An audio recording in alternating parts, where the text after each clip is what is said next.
Bonjour à tous. Dans cette vidéo, nous vous proposons quelques conseils pratiques pour la réalisation du protocole oiseau dans le réseau 500 ENI. C'est Gilles Fresne, pilote régional biodiversité notamment à la Chambre d'agriculture de la Meuse, qui nous fait part de son expérience d'ornithologue.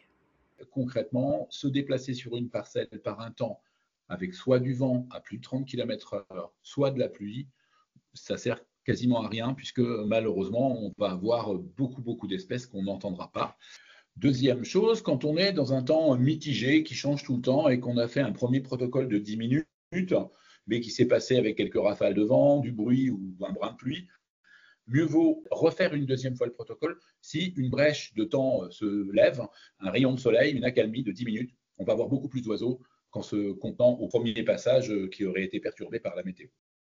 Dans le cas de village ou de ville, mieux vaut faire le protocole de très bonne heure, le matin, pour ne pas être embêté par les bruits humains que vont faire les gens.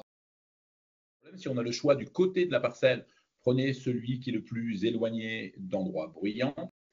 Ensuite, on va voir parfois, et c'est heureux, l'abondance d'oiseaux.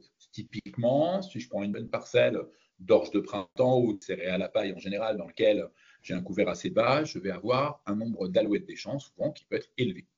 Et bien souvent, on ne sait pas les compter. On se dit, il y a les oiseaux qui chantent, je ne sais pas combien, je ne sais pas où. Donc il y a une technique rudimentaire qui consiste à mettre ses mains derrière ses oreilles, tout simplement, pour limiter son champ d'audition à une part de ce qu'on entend.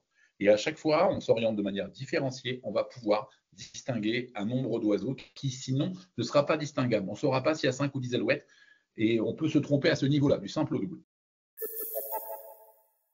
Après, j'allais dire, s'organiser en préparant. Et s'organiser en préparant, c'est tout simplement, en partant du principe que la plupart des oiseaux se distinguent d'abord au chant ou au cri, s'entraîner aux espèces simples. S'entraîner au minimum à distinguer, sans avoir de questions à se poser, l'alouette des champs, la bergeronnette printanière, le bruant jaune ou le bruant zizi selon sa zone biogéographique. Donc le bruant jaune au nord, le bruant zizi plutôt au sud, le moineau domestique ou le moineau friquet,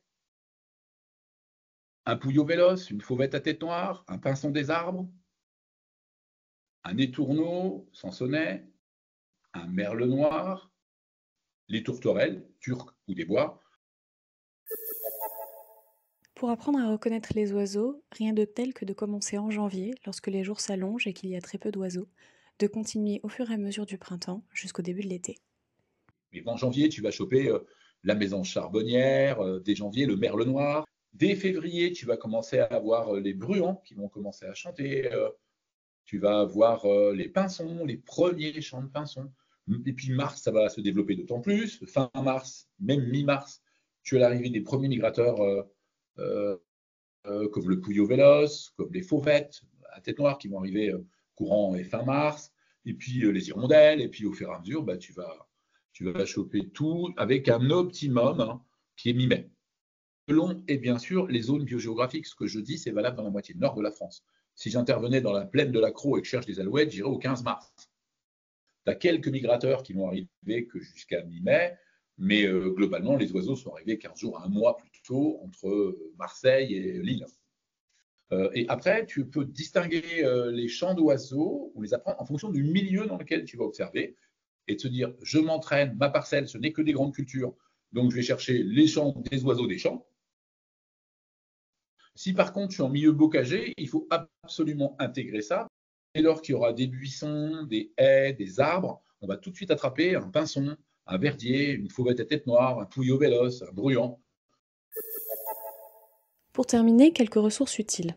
Il y a de nombreuses vidéos sur Internet, bien sûr des livres et des CD, notamment de Delachaux, les ressources proposées par la LPO, mais surtout le site INPN du Muséum national d'histoire naturelle sur lequel vous trouverez des quiz et des enregistrements. Il y a aussi le site Faune de France sur lequel vous pouvez trouver des cartes du moment vous permettant d'observer l'arrivée progressive de certains migrateurs dans les régions françaises. Et pour terminer, en ressources internes au réseau 500 ENI, dans la Dropbox, dans le dossier protocole guide saisie, vous aurez de nombreux quiz, des enregistrements ainsi qu'un guide visuel. Merci à tous.